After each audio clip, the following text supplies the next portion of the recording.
In 1967, a door gunner with the 1st Cavalry Division stepped onto a Huey carrying a weapon his crew chief had welded together from parts that did not exist in any Army manual. It worked, and by the time the Army figured out what was bolted to that helicopter, 100 other crews across Vietnam had already built their own. Number 14 is a weapon that was never supposed to leave the Navy's hands. And number 4 turned an ordinary medevac helicopter into something the Geneva Convention never quite anticipated. These are 20 weapons that door gunners rigged to their Hueys, weapons the United States Army spent decades pretending never existed. Number 20, the sawed-off Ithaca 37 pump shotgun. Door gunners in the 25th Infantry Division started sawing the barrels down to 14 inches sometime around 1966, hanging the shortened guns on wire hooks just inside the cabin door. The original Ithaca weighed about 7 pounds and ran less than $40 through military procurement. With the barrel chopped, it became a close-range wall of shot that a gunner could grab and fire one-handed during a hot landing zone insertion.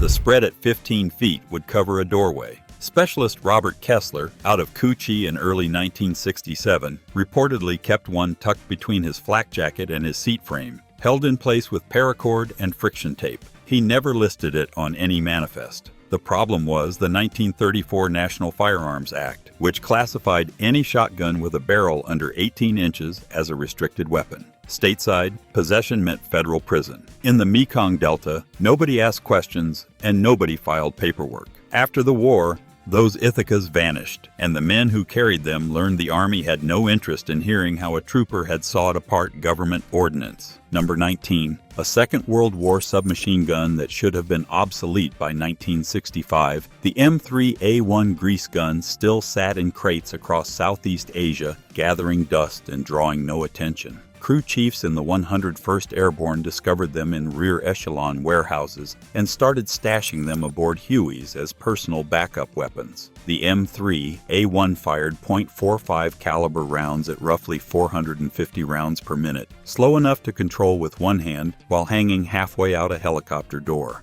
A gunner with the 171st Assault Helicopter Company, based at Lane Army Heliport near Anson, kept his grease gun wired to a D-ring on his monkey strap, the barrel pointed down between his boots on every flight. The weapon cost the government about $15 to manufacture in 1944. 24 years later, it had no official role in a helicopter crew's loadout, and it appeared on no manifest. When units rotated home, grease guns were supposed to be turned in to supply. Instead, many ended up in duffel bags, footlockers, and the deep mud of landing zones nobody ever went back to. Number 18. Modified smoke grenades. The standard M18 smoke grenade was designed to burn for 60 to 90 seconds, producing a colored plume for signaling. Each one cost the Army about $3. Door gunners with the 11th Armored Cavalry Regiment started altering the fuse assemblies to shorten the delay, turning a $3 signaling device into something they could drop from 50 feet to screen a hot extraction in the Ashau Valley. The modification was simple in concept, but dangerous in practice, and the altered grenades occasionally ignited before leaving the gunner's hand. Specialist Dennis Haley,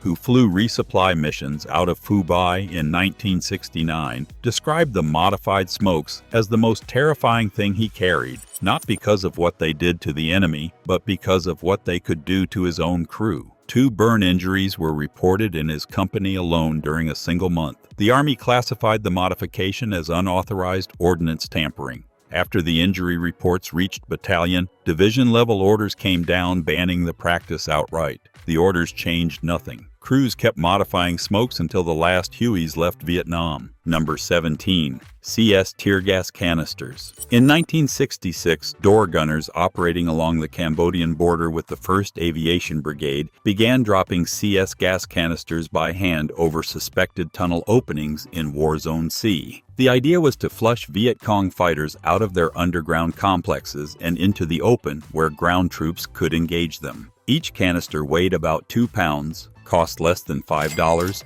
and a gunner could carry a dozen in a canvas sack tied to the cabin floor. The Geneva Protocol of 1925 prohibited the use of chemical agents in warfare, and the United States had signed it. But Washington argued that CS gas was a riot control agent, not a chemical weapon. The distinction held on paper. In the field, door gunners were dropping gas into holes where women and children sheltered alongside fighters, and nobody on the ground was checking identification. When reporters began asking questions in 1969, the practice was officially discontinued.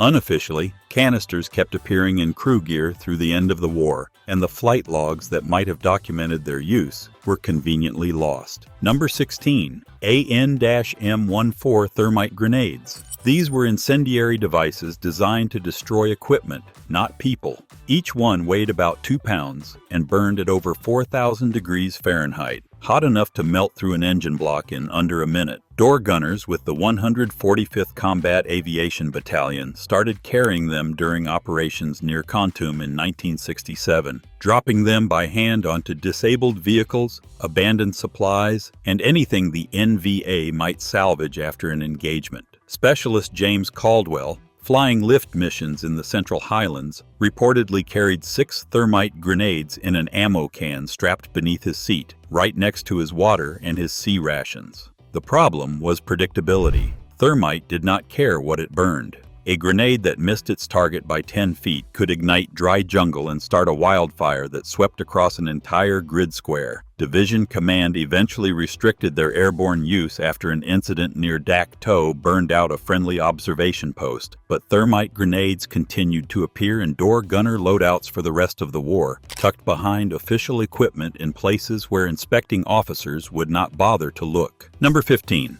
The XM177E2, better known as the CAR-15. This was a shortened M16 assault rifle intended for special operations units who needed something compact. Door gunners with the 114th Assault Helicopter Company, based at Vinh Long, started acquiring them through informal trades with special forces teams passing through the Mekong Delta. The going rate was usually a bottle of good whiskey or a promise of priority resupply on the next mission cycle. The CAR-15 measured just over 28 inches with its stock collapsed, small enough to hang on a wire clip inside the cabin. A gunner could grab it in seconds if his M60 jammed during a hot approach, and in the thick vegetation of the Delta, a compact automatic weapon was the difference between shooting back and being overrun. The weapon was never officially issued to standard aviation units. It appeared on no crew manifest and drew no logbook entry, but photographs from 1968 and 1969 show them in plain sight inside Huey cabins from the Delta to the DMZ. After the war, the Army acknowledged their presence in aviation units only through conspicuous absence from any official record. Number 14. In the brown water of the Mekong Delta, Navy SEALs carried a weapon that most infantrymen had never seen, a modular system called the Stoner 63 that could be configured as a rifle, a carbine, or a belt-fed light machine gun. Eugene Stoner designed it to feed from the left side at 700 rounds per minute with a smoothness that made the M60 feel like a jackhammer. By 1968, door gunners with the 191st Assault Helicopter Company had started acquiring Stoner 63s through barter with SEAL teams operating out of the Rung Sat Special Zone. The trades cost a case of beer, a favor on a resupply run, or both. Mounted to a Huey door, the Stoner was devastating at close range during canal extractions, and the men who had one swore they would never go back. The problem was paperwork. The Stoner 63 was a Navy weapon, procured under a Navy contract, with no Army national stock number.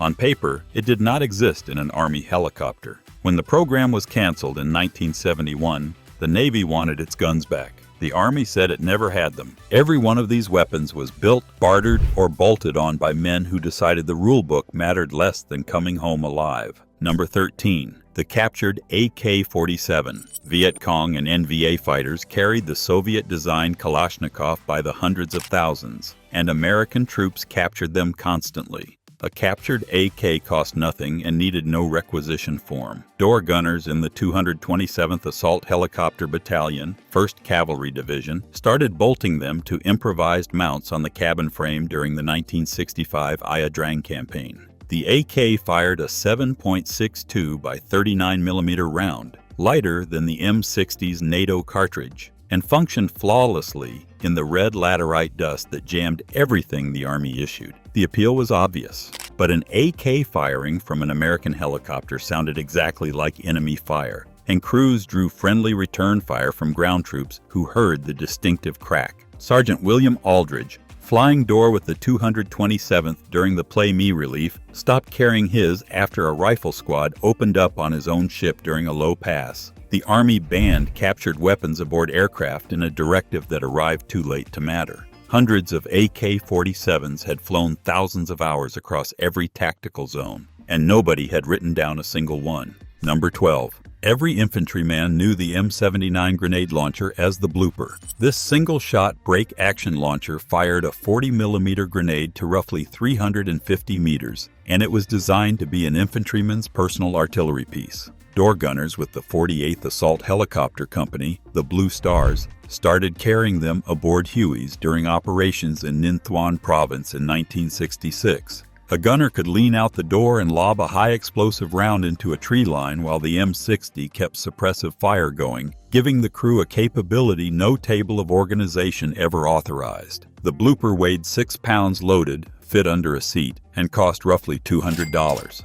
It was also wildly dangerous to fire from a moving helicopter, because the arming distance on the grenade was only 14 to 27 meters. A round that struck a tree branch or caught a rotor wash gust at short range could detonate close enough to kill the gunner who fired it. Pilots hated the sound of one going off inside their aircraft. The Army called it reckless. The door gunners who carried them called it insurance. Number 11. White phosphorus grenades, the ones the troops called Willie Pete. The M34 white phosphorus grenade was designed as a smoke and incendiary device, but it burned at over 1500 degrees Fahrenheit and threw fragments of phosphorus that continued burning on contact with skin, even underwater. Door gunners with the 68th Assault Helicopter Company, the Top Tigers, dropped them by hand during extractions in Binh Dinh Province in 1967. A single Willie Pete grenade could clear a landing zone of vegetation and enemy fighters simultaneously, producing a billowing white cloud that served double duty as a smokescreen. The weapon was not banned by name under any treaty the United States had ratified at the time, but its effects on human beings were horrific, and the Army understood that photographs of white phosphorus injuries could turn public opinion faster than any battlefield defeat. Commanders at division level tolerated Willie Pete when nobody was watching and disavowed it the moment a reporter pointed a camera. The grenades themselves left no serial number trail from a helicopter door. They were simply gone, and no manifest ever proved they had been there. Number 10. The captured RPD light machine gun. The RPD was a Soviet-designed, belt-fed weapon that fired the same 7.62 by 39mm cartridge as the AK-47. Feeding from a 100-round drum at approximately 700 rounds per minute. Door gunners with the 120th Assault Helicopter Company captured their first RPDs during operations near Tay Ninh in 1967 and quickly figured out that the weapon mounted neatly to the standard Huey pintle with a simple adapter fabricated from scrap steel. The RPD weighed about 16 pounds loaded, 7 pounds lighter than the M60, and its drum feed eliminated the belt management headaches that plagued M60 gunners fighting tangled ammunition in the rotor wash. Specialist Thomas Jarrett, who flew out of Tay Ninh West, described the RPD as a better door gun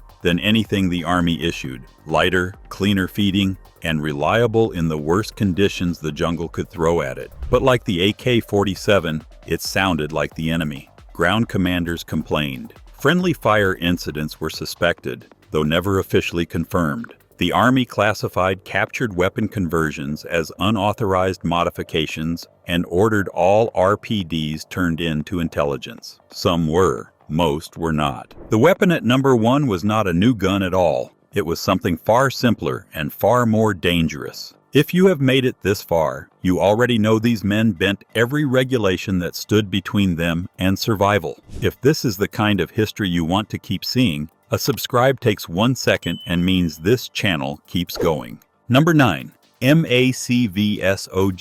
Teams in Laos and Cambodia carried a compact 9mm submachine gun called the Swedish K, the Carl Gustaf M45, originally procured by the CIA for covert operations. MACVSOG teams carried them because the Swedish K used non-NATO ammunition that could not be traced back to the United States government. Door gunners attached to Special Forces aviation detachments based at Nha Trang and Da Nang began keeping Swedish K submachine guns aboard their Hueys during cross-border insertions in 1966. The weapon weighed about 8 pounds. fit behind a seat cushion, and gave a gunner a personal defense option that would not compromise a covert mission if captured.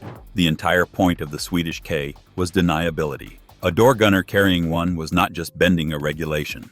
He was carrying a weapon the United States government would publicly deny ever having issued. After the war, the CIA reclaimed most of its Swedish K inventory, but a handful disappeared into the personal collections of men who knew better than to talk about where they had been or what they had carried. Number 8. Dual-linked M60 machine guns. The standard Huey door gun mount accepted a single M60 machine gun, feeding a disintegrating belt of 7.62 NATO at roughly 550 rounds per minute. By 1967, crew chiefs in the 191st Assault Helicopter Company had figured out how to weld a second M60 mount alongside the first, creating a side-by-side twin configuration that doubled the firepower at the cost of nearly 50 pounds of extra weight. The dual rig required a heavier pintle adapter from scrap metal and a feed system that routed two belts from separate ammo cans without tangling.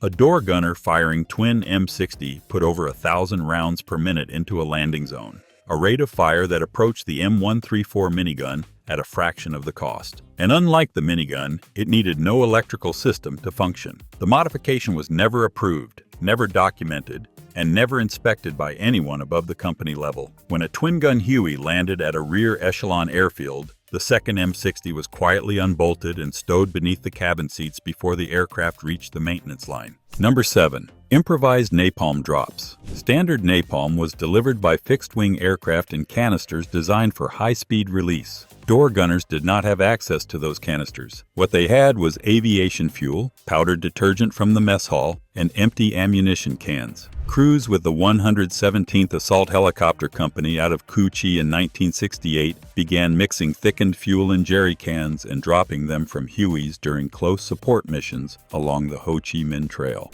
A lit smoke grenade taped to the canister served as the igniter. The results were uneven. Sometimes the canister burst and ignited on impact exactly as intended. Sometimes it bounced harmlessly into a rice paddy. And sometimes it leaked fuel across the cabin floor before the gunner could shove it out the door, turning the helicopter into a flying incendiary hazard that endangered every man aboard. The Army did not need a regulation to understand the problem. Commanders who learned about it shut it down immediately, not out of moral objection, but out of a desire to stop losing helicopters to their own improvised ordnance. The practice was never recorded. Number 6. Homemade flechette canisters. The military had its own flechette ammunition, the Beehive round for artillery and the XM546 for tank cannons, but door gunners never had access to factory-produced flechette munitions. So they made their own. Crews with the 118th Assault Helicopter Company, the Thunderbirds, operating near Bien Hoa in late 1967, packed empty C-ration cans with steel nails, wire fragments,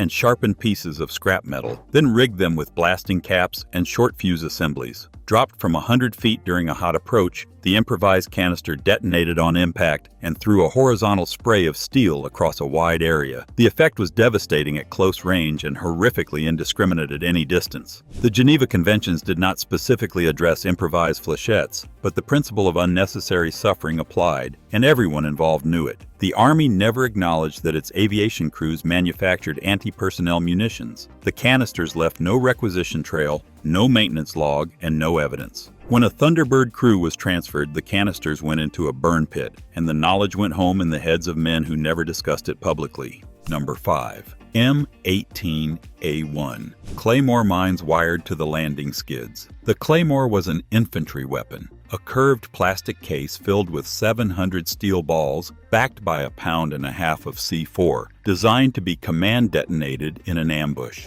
Door gunners with the 129th Assault Helicopter Company, based at Lane Army Heliport, began wiring claymores to the skid tubes of their Hueys in 1968 as ground defense during forced landings and hot extractions. The mines were pointed outward, the trigger wire running up through the cabin floor to a clacker held by the crew chief. If the helicopter was disabled and enemy fighters closed in, the crew could detonate the claymores from inside the aircraft without exposing themselves. The concept was tactically clever and legally indefensible. Attaching anti-personnel mines to an aircraft violated every ordnance regulation in the book and created an explosive hazard that could kill the crew during a hard landing. But in the Central Highlands in 1968, a hard landing without claymores meant being overrun. The men chose the risk they could control. After the war, not a single official report mentioned claymores on helicopter skids. Number 4. The story behind number 4 starts not on the battlefield but in a supply depot near Long Bin,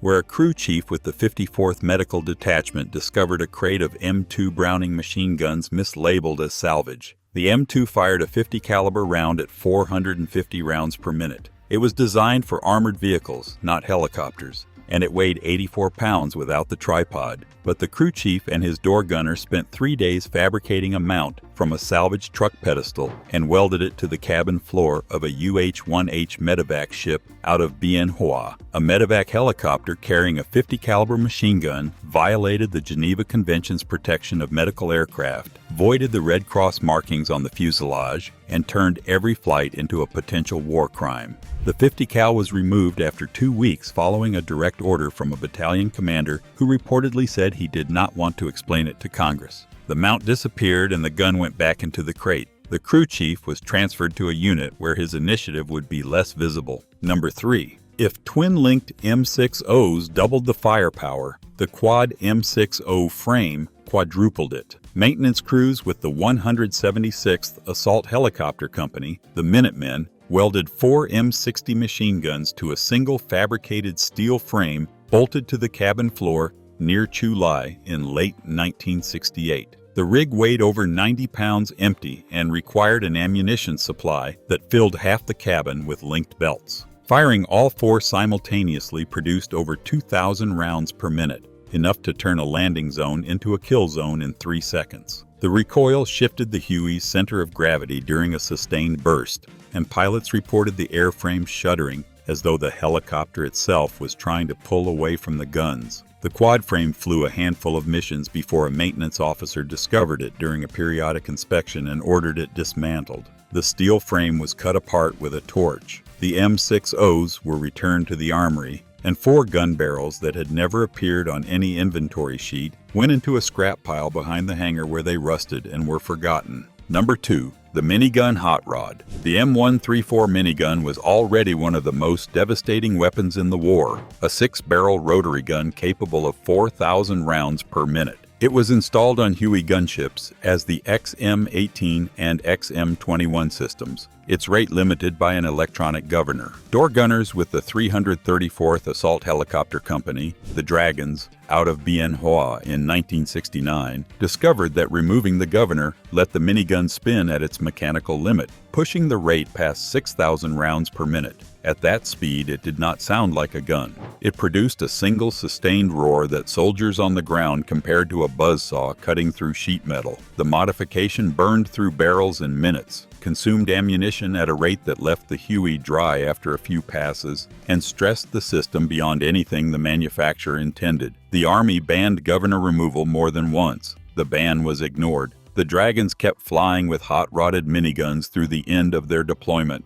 and the burned-out barrels they left across 3rd Corps told a story no record would confirm. Number 1. Every weapon on this list was unauthorized, but the most widespread modification of the entire war was also the simplest. It was just an M60 machine gun, the same gun every door gunner was already issued, unbolted from its pintle mount and hung from the cabin ceiling on a loop of bungee cord. They called it the free gun. Specialist Michael Colburn, 1st Cavalry Division, flew out of Ankei in 1966 with one of the first. With the M60 free of its mount, a gunner could swing the weapon in a full arc, firing underneath the helicopter, behind it, even across the opposite door. The trade-off was control. An unbolted M60 on a bungee had no traverse stop, no elevation limit, and no barrier between the muzzle and the helicopter's own rotor blades and fuel lines. Firing it required a physical memory no training manual could teach, an instinct refined over dozens of missions by the knowledge that one mistake would destroy the aircraft and everyone aboard.